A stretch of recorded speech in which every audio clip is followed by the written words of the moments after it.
পরীর মুখে মিষ্টি হাসি দেখতে চমৎকার, এক নিমিষে কাইরা নিল মনটা যে আমার। তার গালেতে আছে হাইরে ছোট একটা তিল, পলক পড়ার আগেই বুকে মারল প্রেমের ঢিল। রুমে শুয়ে শুয়ে ফোন টিপছিলাম আর গুনগুন করে গান গাচ্ছিলাম। গানটা শেষও করতে পারলাম না, ঠিক তখনই দরজায় হালকা টোকা পড়ে। মাথা তুলে তাকাতেই দেখি ভাবি দরজার সামনে দাঁড়িয়ে আছে, দুই হাত বুকের কাছে ভাঁজ করা, ঠোঁটের কোণে দুষ্ট একটা হাসি। মুখটা এমন যেন কোনো বড় রহস্য ধরে ফেলেছে। কোন পরী কেড়ে নিয়েছে আপনার মন শুনি? আমি একদমই ঘাবড়ালাম না, বরং ফোনটা বিছানায় ছুঁড়ে দিয়ে আরাম করে বালিশে হেলান দিলাম। আরে এমনিই গাইলাম। তাই? এই যে মন কাইরা নিল, প্রেমের ঢিল মারল, এইসব কি আমাদের শোনানোর জন্য গাইছিলেন? তুমি তো নিজেই এসে কান পেতে শুনলে, আমি কি ডেকে এনেছিলাম নাকি? ভাবি চোখ ছোট করে আমার দিকে তাকিয়ে রুমের ভেতরে ঢুকে পড়ল। তারপর আমার স্টাডি চেয়ারে বসে বলল, না না, আজকে কিছু একটা আছে। আমি এতদিন ধরে তোমাকে দেখছি, তুমি এমন রোমান্টিক গান গেয়ে গেয়ে হাসো না। নিশ্চয়ই কারো কথা মনে পড়েছে। আমি হেসে মাথা নেড়ে বললাম, তোমার গোয়েন্দাগিরি দিন দিন বাড়ছে দেখছি। বাড়বেই তো, এই বাড়ির ছোট দেবরের সব খবর রাখা আমার দায়িত্ব। দায়িত্ব নাকি শখ? দুটোই। আমি মুচকি হেসে চুপ করে রইলাম। আমার চুপ করে থাকা দেখে ভাবি আরও উৎসাহ পেয়ে গেল। আচ্ছা, নামটা বলো। আমি কাউকে বলবো না। এই ডায়লগটা পৃথিবীর সবচেয়ে বড় মিথ্যা। কেন? কারণ কাউকে বলবো না বলার 5 মিনিটের মধ্যেই খবর পুরো বাসায় ছড়িয়ে যায়। ভাবি হো হো করে হেসে উঠল। তুমি আমাদের এত অবিশ্বাস করো? করি না, তবে তোমার পেটে কথা থাকে না, কারণ তুমি মাইয়া মানুষ। আচ্ছা ঠিক আছে, নাম বলতে হবে না, শুধু এইটুকু বলো মেয়েটা কোথায় থাকে। আরে ধুর, ওইসব কিছু না। আমার সাথে কোন মেয়ে প্রেম করবে? কেন, আমার দেবর কি দেখতে কম সুন্দর নাকি? আচ্ছা আচ্ছা, আর প্রশংসা করতে হবে না। ঠিক তখনই টিং টিং কলিং বেলের শব্দে আমাদের কথা থেমে গেল। এসে গেছে হয়তো। বলেই চেয়ার থেকে উঠে দ্রুত রুমের বাইরে চলে গেল। আমি আবার ফোন হাতে নিলাম, কিন্তু কেমন যেন মনে হচ্ছিল দরজার ওপাশে কে এসেছে সেটা দেখার জন্য মনটা অস্থির হয়ে আছে। কয়েক সেকেন্ড পরেই নিচতলা থেকে ভেসে এলো ভাবির খুশির গলা। আরে নেহা, চলে এসেছিস? শুনে আমার ঠোঁটের কোণে অজান্তেই হাসি ফুটে উঠল। বিছানা থেকে উঠে আয়নার সামনে দাঁড়িয়ে এলোমেলো চুলগুলো ঠিক করলাম। তারপর আবার নিজেকেই দেখে হেসে ফেললাম। আসলে নেহাই হচ্ছে আমার গার্লফ্রেন্ড, যেটা কেউই জানে না। প্রায় 8 মাস ধরে লুকিয়ে লুকিয়ে সম্পর্ক চলছে আমাদের। না ভাবি, না ভাইয়া, না দুই পরিবারের কেউ একজনও এই ব্যাপারটা টের পায়নি। আয়নার সামনে শেষবারের মতো নিজেকে দেখে রুম থেকে বের হলাম। তবে নিচে যাওয়ার আগে মুখের হাসিটা জোর করে স্বাভাবিক করে নিলাম। এতটা খুশি দেখা গেলে আবার সন্দেহ করে বসবে। সিঁড়ি বেয়ে নিচে নামতেই ড্রয়িং রুমে চোখ গেল। নেহা সোফায় বসে আছে, হালকা নীল রঙের একটা 3 পিস পরা, চুলগুলো খোলা, মুখে ক্লান্তির ছাপ থাকলেও সেই চেনা মিষ্টি হাসিটা একটু বদলায়নি। আমাকে দেখে 1 সেকেন্ডের জন্য ওর চোখ আমার চোখে আটকে গেল, শুধু 1 সেকেন্ড। তারপর দুজনেই এমনভাবে চোখ সরিয়ে নিলাম যেন আমরা একে অপরের জন্য একদমই অপরিচিত। ভাবি আমাকে দেখে বলল, রুম থেকে বের হতে অবশেষে মন চাইলো? আমি স্বাভাবিক গলায় বললাম, আরে গান শুনছিলাম। ভাবি হেসে নেহার দিকে তাকিয়ে বলল, দেখেছিস, সারাদিন রুমে বসে থাকে, বাইরে বের হওয়ার নামই নেয় না। নেহা ঠোঁট চেপে হালকা হাসল। থাকতে দাও না আপু, যার যেমন ভালো লাগে। ওর কথাটা শুনে আমার মনে মনে হাসি পেল, কারণ ওই সবচেয়ে ভালো জানে আমি কেন রুমে থাকি আর কখন বের হই। আমি গিয়ে সোফার একপাশে বসলাম। আমাদের মাঝে ভালোই দূরত্ব। নেহার দিকে সরাসরি না তাকিয়ে বললাম, কখন এলে? এই তো 5 মিনিট হবে। ও, এর বেশি কিছু বললাম না। আমাদের সম্পর্কটা যতটা গভীর, পরিবারের সামনে কথাবার্তা ঠিক ততটাই সীমিত। কারণ একটা ভুল দৃষ্টি, একটা অপ্রয়োজনীয় হাসি বা একটু বেশি আগ্রহ, এসব থেকেই অনেক সময় মানুষ সন্দেহ করে ফেলে। ভাবি তখন রান্নাঘরের দিকে যেতে যেতে বলল, তোমরা বসো, আমি চা নাস্তা নিয়ে আসি। ভাবি চোখের আড়াল হতেই কয়েক সেকেন্ডের জন্য পুরো ড্রয়িং রুমটা নীরব হয়ে গেল। আমি ধীরে ধীরে নেহার দিকে তাকালাম। ও আমার দিকেই তাকিয়েছিল। চোখাচোখি হতেই নেহা খুব আস্তে করে মুচকি হাসল। আমি ঠোঁট নাড়িয়েই বললাম, মিস করছিলাম তোমায় অনেক। নেহা ঠোঁট কামড়ে হাসি চেপে খুব আস্তে উত্তর দিল। আমিও। ঠিক তখনই রান্নাঘর থেকে ভাবির গলার শব্দ ভেসে আসতেই আমরা দুজনেই মুহূর্তের মধ্যে আবার স্বাভাবিক হয়ে গেলাম, যেন কিছুই হয়নি। ভাবি ট্রেটা টেবিলের ওপর রেখে বলল, এই নাও গরম গরম চা। তোমরা গল্প করো, আমি একটু রান্নাঘরে যাচ্ছি। রাতে রান্নাটা শেষ করতে হবে। আমি মাথা নেড়ে বললাম, আচ্ছা। ভাবি চলে যেতেই আবার কয়েক সেকেন্ড নীরবতা। আমি কাপটা হাতে তুলে চুমুক দেওয়ার ভান করলাম। তারপর খুব আস্তে বললাম, আজকে তোমাকে খুব সুন্দর লাগছে।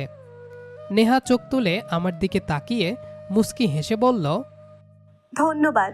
তবে তুমি এভাবে তাকিয়ে থাকলে একদিন না একদিন আপু ঠিকই ধরে ফেলবে। চেষ্টা তো অনেক করি নিজেকে সামলাতে, কিন্তু তোমাকে সামনে দেখলে সব গুলিয়ে যায়। নেহা নিচের দিকে তাকিয়ে হালকা হাসল। যত সব নাটক।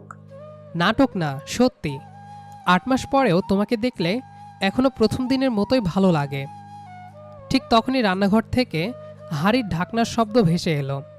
আমি একবার সেদিকে তাকিয়ে আবার নেহার দিকে ঝুঁকে খুব নিচু গলায় বললাম, 5 মিনিটের জন্য একটু অন্য রুমে আসবা? নেহা ভ্রুকুচকে বলল, কেন?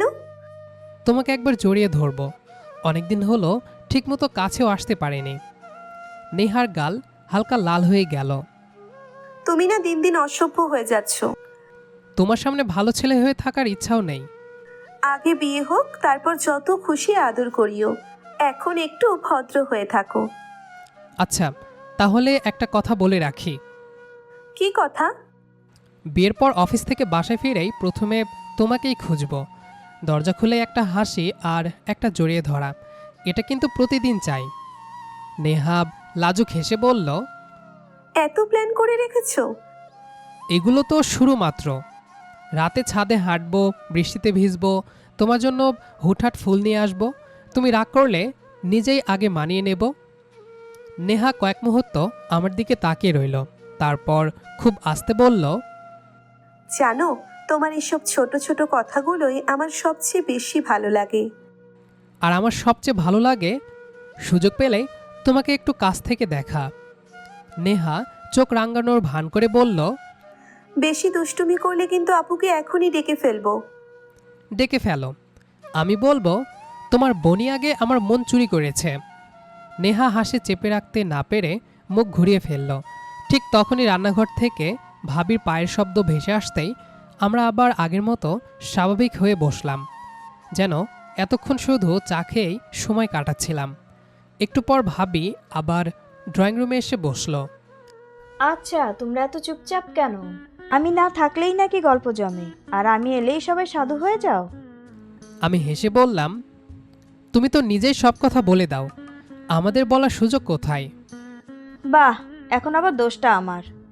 নেহাব পাশ থেকে হেসে বলল, আপু, ওকে নিয়ে তর্ক করে লাভ নেই, সব সময় উল্টো উত্তর দিবে। আমি নাটকীয়ভাবে বললাম, দেখলে, 2 বোন একসাথে জোট বেঁধে আমাকে ধরেছে। 3 জনেই হেসে উঠলাম। ঠিক তখনই বাইরে গেট খোলার শব্দ হলো। ভাবিব ঘড়ির দিকে তাকিয়ে বলল, মনে হয় তোমার ভাই চলে এসেছে। কয়েক সেকেন্ড পরেই ভাইয়া ড্রয়িং রুমে ঢুকলো। আরে শালি সাহেবা যে, কবে এলে? নেহা হালকা হেসে বলল, এই তো একটু আগেই। খুব ভালো হয়েছে, আজ তাহলে বাসাটা জমে যাবে। আমি মুস্কি হেসে বললাম, তুমি আসলেই তো আড্ডা শুরু হয়। ভাইয়া আমার কাঁধে হালকা একটা চাপড় মেরে বলল, আর তুই থাকলে বাসায় শান্তি থাকে নাকি? এরপর শুরু হলো হাসি ঠাট্টা। কখনো ভাবি ভাইয়ার সঙ্গে মজা করছে, কখনো নেহাকে নিয়ে ছোটোখাটো খুনসুটি চলছে। আমিও মাঝে মধ্যে কথার ফাঁকে সবাইকে হাসিয়ে দিচ্ছিলাম। এই পুরো সময়টাতে আমি আর নেহা খুব স্বাভাবিকই ছিলাম, তবে মাঝে মাঝে অজান্তেই চোখাচোখি হয়ে যাচ্ছিল। কেউ খেয়াল না করলেও আমরা দুজনেই বুঝতে পারছিলাম। রাত একটু বাড়তেই ভাবি সবাইকে ডাক দিল। সবাই হাত মুখ ধুয়ে আসো, খাবার রেডি।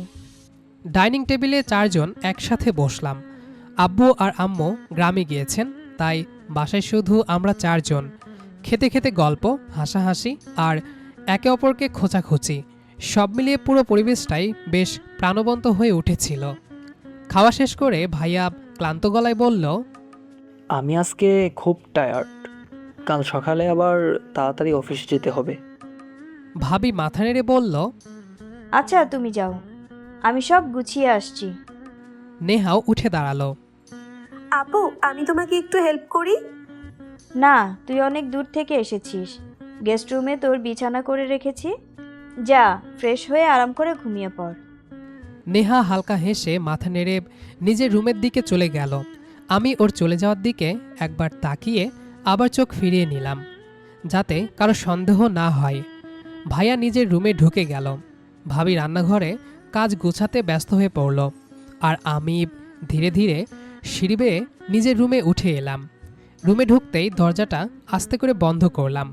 লাইট অফ করে শুধু বেডসাইড ল্যাম্পটা জ্বালিয়ে বিছানায় বসে ফোনটা হাতে নিলাম। কয়েক সেকেন্ড পরেই নেহার মেসেজ। ঘুমিয়ে পড়েছো? আমি সঙ্গে সঙ্গে রিপ্লাই দিলাম, তোমাকে রেখে ঘুম আসে নাকি? ওপাশ থেকে একটা হাসির ইমোজি এলো। চুপচাপ ঘুমাও। আমি একটু ভেবে লিখলাম, সবাই ঘুমিয়ে গেলে 5 মিনিটের জন্য আমার রুমের সামনে আসবে। মেসেজটা দেখেই নেহা কয়েক সেকেন্ড রিপ্লাই দিল না, তারপর লিখল, একদম না, কোনো রিস্ক নেওয়া যাবে না। আমি ঠোঁট কামড়ে হেসে আবার লিখলাম, শুধু 2 মিনিট, কথা বলে চলে আসব। ওপাশ থেকে উত্তর এলো, তোমাকে আমি চিনি, 2 মিনিট বলতে বলতে আধা ঘন্টা করে ফেলবে। আমি হেসে ফোনটা পাশে রেখে অপেক্ষা করতে লাগলাম। ঘড়িতে তখন প্রায় 12:30। পুরো বাসা একদম নিস্তব্ধ। আমি ধীরে ধীরে দরজা খুলে বাইরে উকি দিলাম। চারপাশে কেউ নেই। নিঃশব্দে পা ফেলে করিডোর পেরিয়ে গেস্ট রুমের দরজার সামনে গিয়ে খুব আস্তে 2বার নক করলাম। কয়েক সেকেন্ড পর দরজা একটু ফাঁক হলো। নেহা মুখ বের করে ফিসফিস করে বলল, তোমার সাহস তো কম না? সারাদিন সামনে থেকেও ঠিকমতো কথা বলতে পারেনি, তাই চলে এলাম। নেহা চারপাশে একবার তাকিয়ে খুব আস্তে বলল, কেউ উঠে গেলে কিন্তু দুজনেরই খবর আছে। আমি মুস্কি হেসে বললাম, কিচ্ছু হবে না। বিয়ের পর কিন্তু এভাবে দরজার সামনে দাঁড়িয়ে থাকতে হবে না, তখন দুজন একই রুমে থাকব। নেহা লজ্জায় মাথা নিচু করে হেসে ফেলল। আগে বিয়েটা হোক, তারপর যত ইচ্ছে গল্প করবে। এখন যাও প্লিজ। আগে একটা কিস দাও। কি? একদম না। তাহলে আমিও যাব না। বাচ্চামি করো না রাকিব, প্লিজ যাও। বললাম তো যাব না, একটা কিস দাও। নেহা কিছুক্ষণ চুপ থেকে আস্তে করে বলল, আচ্ছা ঠিক আছে, চোখ বন্ধ করো। আমি একগাল হেসে চোখ বন্ধ করে দাঁড়িয়ে রইলাম। কয়েক সেকেন্ড পর হঠাৎ গালে নরম একটা স্পর্শ অনুভব করলাম। চোখ খুলতেই দেখি নেহা লজ্জায় মুখ নামিয়ে ফেলেছে। এবার তো হয়েছে, এখন যাও। আমি গালে হাত রেখে মুচকি হেসে বললাম, এত কষ্টে একটা পুরস্কার পেলাম, এটা তো সারা রাত মনে থাকবে। নেহা ঠোঁট চেপে হাসল। বেশি খুশি হওয়ার দরকার নেই, আজকের জন্য এতটুকুই। আমি দুষ্টু হেসে বললাম, আচ্ছা আজ আর জ্বালাবো না, তবে বিয়ের পর কিন্তু এসব অজুহাত চলবে না। নেহা লজ্জা পেয়ে খুব আস্তে বলল, আগে বিয়েটা হোক, তারপর দেখা যাবে। ঠিক তখনই করিডোরে যেন কারো নড়াচড়া শব্দ হলো। নেহা চমকে উঠে ফিসফিস করে বলল, যাও, কেউ বের হলে কিন্তু শেষ। আমি আর এক মুহূর্ত দাঁড়ালাম না। আস্তে করে হাত নেড়ে নিজের রুমের দিকে দৌড় দিলাম। রুমে ঢুকে দরজাটা বন্ধ করতেই নিজের অজান্তেই হাসি পেয়ে গেল। ওদিকে নেহাও দরজা বন্ধ করে গালের লালচে আভা লুকাতে আয়নার সামনে দাঁড়িয়ে নিজেই অজান্তেই মুচকি হেসে ফেলল। পরদিন সকালটা অন্য দিনের মতোই শুরু হলো। আমি নিচে নেমে দেখি ভাবি রান্নাঘরে ব্যস্ত। নেহা ডাইনিং টেবিলে বসে চা খাচ্ছে। আমি স্বাভাবিক থাকার চেষ্টা করলেও সুযোগ পেলেই ওর দিকে একবার তাকিয়ে নিচ্ছিলাম। নেহাও মাঝে মাঝে চোখ তুলে তাকাচ্ছিল, তারপর আবার চুপচাপ কাপের দিকে চোখ নামিয়ে নিচ্ছিল। ভাবি আমার দিকে তাকিয়ে ভ্রুকুচকে বলল, কি ব্যাপার, আজকাল তোমায় খুব শান্ত শান্ত লাগে। আমি হেসে বললাম, শান্ত থাকলেও সমস্যা, কথা বললেও সমস্যা। ব্যাপারটা কিন্তু নোট করে রাখলাম। আমি কথাটা হেসে উড়িয়ে দিলাম। দিনটা গল্প, আড্ডা আর ছোটোখাটো খুনসুটিতে কেটে গেল। বিকেলে ভাবি মার্কেটে যাওয়ার জন্য তৈরি হলো। আমি আর তোমার ভাইয়া একটু বের হচ্ছি, 1 ঘন্টার মধ্যেই চলে আসব। আমি মাথা নেড়ে বললাম, আচ্ছা। দরজা বন্ধ হওয়ার শব্দ হতেই পুরো বাসাটা নিস্তব্ধ হয়ে গেল। নেহা বারান্দায় দাঁড়িয়েছিল। আমি ধীরে ধীরে ওর পাশে গিয়ে দাঁড়ালাম। এবার তো কেউ নেই। তো আমি হালকা করে ওর হাতটা ধরলাম। নেহা চারপাশে তাকিয়ে আস্তে করে বলল, যদি হঠাৎ আপুরা ফিরে আসে? আসবে না। এই বলে আমি নেহার কাছে যেতে লাগলাম, আর নেহা পেছনে যেতে লাগলো। যেতে যেতে দেওয়ালের সাথে ধাক্কা খেলো। আমি সাথে সাথে 2 হাত দিয়ে আটকে ধরলাম আর ধীরে ধীরে ওর দিকে ঝুঁকতে লাগলাম। রাকিব, কি করছো? এইটা ঠিক? কথা শেষ করার আগেই ওর ঠোঁটের সাথে নিজের ঠোঁট মিলিয়ে দিলাম। নেহা চোখ খিচে বন্ধ করে আছে আর আমাকে ধাক্কা দিচ্ছে, কিন্তু আমি এতে পাত্তা না দিয়ে কিস করতে লাগলাম। রাকিব, হঠাৎ কারো গলার আওয়াজে দুজনেই চমকে উঠলাম আর একে অপরকে ছেড়ে দিলাম। পেছনে তাকিয়ে দেখি ভাবি দাঁড়িয়ে আছে, মুখে শক্ত ভাব। নেহা ভয়ে চুপসে গেছে। আমি ভাবির হাতের দিকে তাকালাম, দেখলাম ভাইয়ার মানি ব্যাগ। নিশ্চয়ই ভাইয়া নিতে ভুলে গিয়েছে, যার কারণে ভাবি এসেছে নিতে। আর বাসার এক্সট্রা একটা চাবি ভাইয়া ভাবি দুজনের কাছেই আছে, যার কারণে হয়তো ভাবি কলিং বেল না দিয়ে সোজা চলে এসেছে।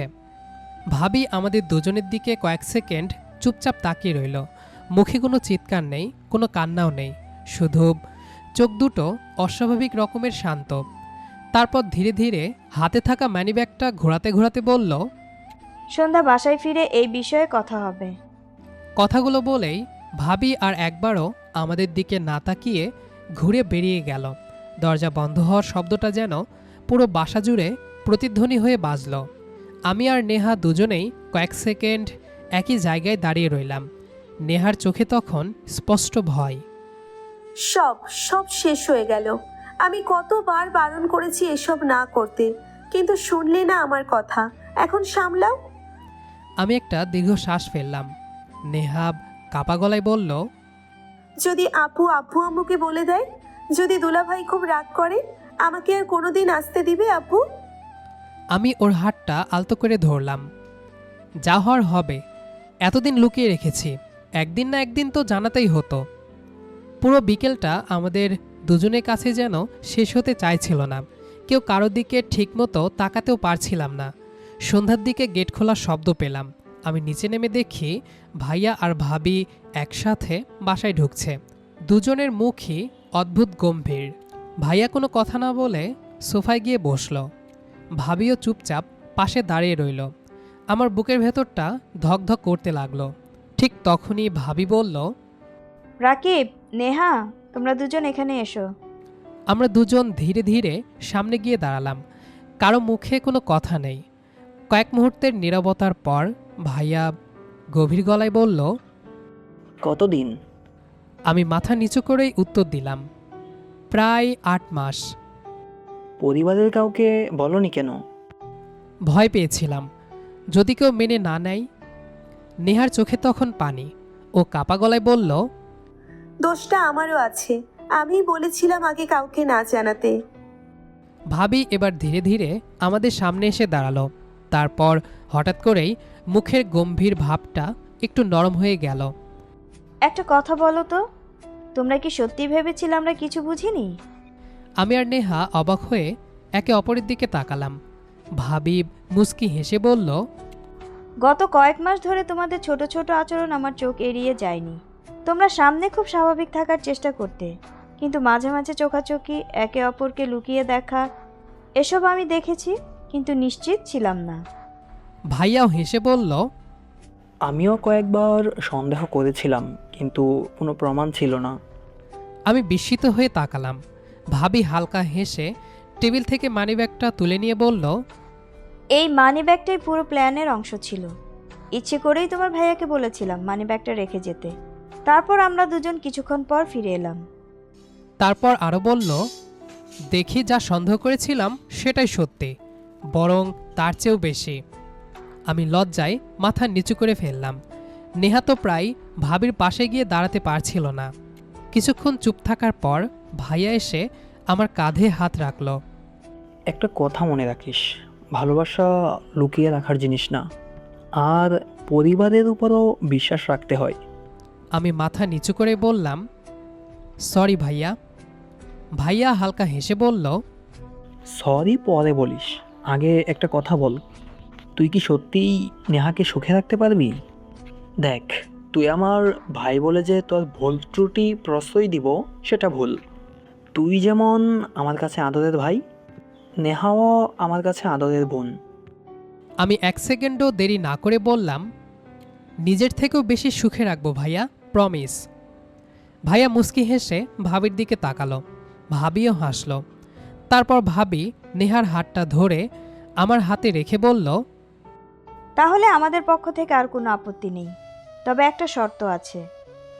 আমি অবাক হয়ে বললাম, কি শর্ত? ভাবি আঙ্গুল তুলে বলল, বিয়ের আগে আর কোনো লুকোচুরি না।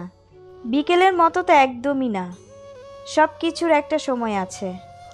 আমি আর নেহা দুজনেই লজ্জায় মাথা নিচু করে ফেললাম। রাতের খাবারটা আজ যেন অন্যরকম আনন্দে কাটল। ডাইনিং টেবিলে হাসাহাসি থামার নামই নিচ্ছিল না। ভাইয়া মাঝে মধ্যেই আমাকে খোঁচা দিচ্ছিল, আর ভাবি সুযোগ পেলেই লজ্জা দিচ্ছিল। ভাইয়া হেসে বলল, কিরে রাকিব, আজ এত চুপচাপ কেন? বিকেলে তো দেখি অনেক সাহস ছিল। এই কথা শুনে আমি কাশতে লাগলাম। ভাবি সঙ্গে সঙ্গে হেসে উঠল। আরে ওকে আর লজ্জা দিও না, এমনিতেই মুখটা টমেটোর মতো লাল হয়ে আছে। নেহা লজ্জায় মাথা নিচু করে ভাত নাড়াতে লাগলো। আমি একবার ওর দিকে তাকাতেই ও চোখ রাঙানোর ভান করল। খাওয়া দাওয়া শেষ করে ভাইয়া টিভি দেখতে বসে গেল। ভাবি রান্নাঘরের শেষ কাজগুলো গুছিয়ে নিচ্ছিল। আমি আস্তে করে বারান্দায় চলে এলাম। রাতের হালকা বাতাস বইছে, আকাশ জুড়ে অসংখ্য তারা। দূরের রাস্তার লাইটগুলো ঝাপসা আলো ছড়িয়ে দিয়েছে চারপাশে। কিছুক্ষণ পর খুব আস্তে পায়ের শব্দ পেলাম। পেছনে ফিরে দেখি নেহা। ও এসে আমার পাশে দাঁড়ালো। দুজনে কিছুক্ষণ চুপচাপ আকাশের দিকে তাকিয়ে রইলাম।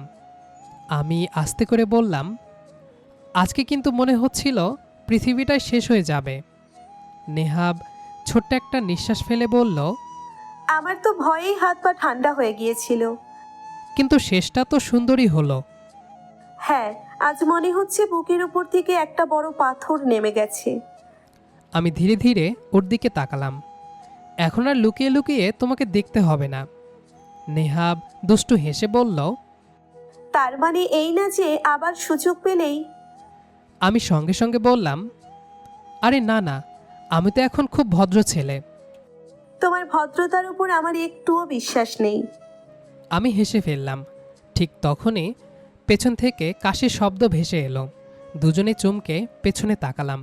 দেখি ভাবি 2 হাত বুকের কাছে ভাঁজ করে দাঁড়িয়ে আছে, মুখে সেই চেনা দুষ্টু হাসি। আমি কি আবার ভুল সময়ে চলে এলাম নাকি? আমি আর নেহা একসাথে বললাম, না না। ভাবি হেসে সামনে এগিয়ে এসে বলল, গুড, আর যেন কিছু না দেখি। এই সুযোগ পেলেই রোমান্স, রাগটা একটু কমাও। বিয়ের আগে কিন্তু কোনো উল্টোপাল্টা দুষ্টুমি না। আমি নাটকীয় মুখ করে বললাম, ভাবি তুমি আমাকে কি মনে করো? আমি কি অমন ছেলে? ভাবি সঙ্গে সঙ্গে উত্তর দিল, খুব ভালো করেই চিনি, বিশেষ করে আজ বিকেলের পর থেকে তো আরো ভালো করে চিনি। নেহা মুখ চেপে হেসে ফেলল। আমি মাথা চুলকাতে লাগলাম। আচ্ছা, আর হবে না। ভাবি চোখ ছোট করে বলল, কথাটা মাথায় থাকে যেন, যদি আবার কোনো দিন হাতে নাতে ধরি তাহলে কিন্তু সরাসরি বিয়ে করিয়ে দেব।